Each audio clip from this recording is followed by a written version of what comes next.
Hello YouTube, it's Body321 here and I'm back with another Pokemon Isle of Armor video. So before we get started, don't forget to smash that like button and subscribe to the channel if you're new for more Pokemon content. And let's get into today's video. Today, I'll be showing you guys how to get Pokemon to follow you in the Isle of Armor. This only works though in the Isle of Armor. If you go back to the main game, Pokemon will no longer be following you, which is quite annoying. So the way this works is you have to unfortunately progress through the Isle of Armor storyline. What you have to do is arrive in the Isle of Armor, go to the dojo, and then complete the first 3 trials of the storyline. Then the dojo master Mustard will give you the opportunity to take Pokemon out of their Pokeball. So the way this works is it's only the first Pokemon in your party, and it only works again in the Isle of Armor. So let's test out a few different Pokemon.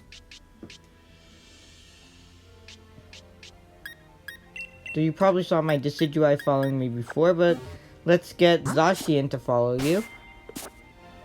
It's holding the rusted sword, but it's not in its crown form, which kind of makes sense because that's usually only in battle. But as you can see, it's fairly fast. It tries to keep up most of the time. Some Pokemon are faster than others, some are slower.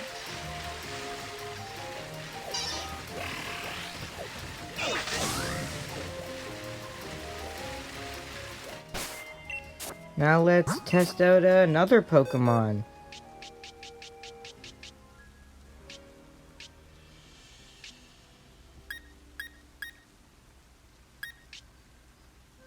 This is one of my personal favorites, Reshiram. It looks really cool following you. It flies right behind you, and it'll keep up a good amount of the time.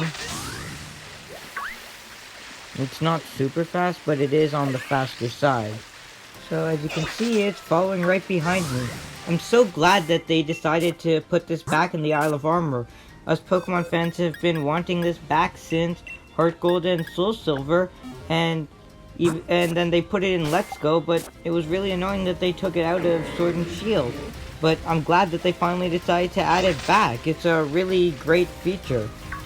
As you can see, I have my shiny Slowbro, and of course it's slow. It barely even moves.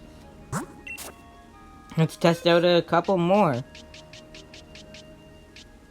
So awesome seeing these Pokemon in the overworld, and as you can see, the shiny forms show up in the overworld too, which is really cool for Sword and Shield.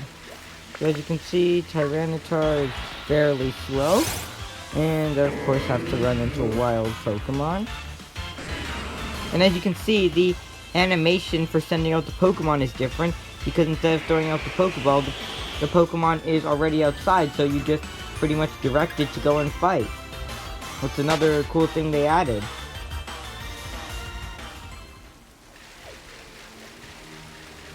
So yeah, see, Tyranitar is not the fastest, but it's also not the slowest. And if a Pokemon gets too far away from you, it'll just despawn and then respawn closer to you.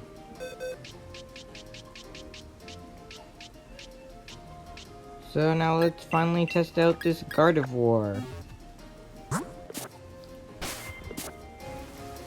It'll stand on the ground next to you, but if you start going fast, it will levitate and fly after you. It's also on the faster side. It'll keep up a good amount of the time, except when you run into a Pokemon, which is getting quite annoying. But I think that's going to wrap up this video. If you found it helpful or enjoyed, please don't forget to drop a like and subscribe to the channel if you're new for more Pokemon content. Thanks so much for watching, and I'll see you in the next one.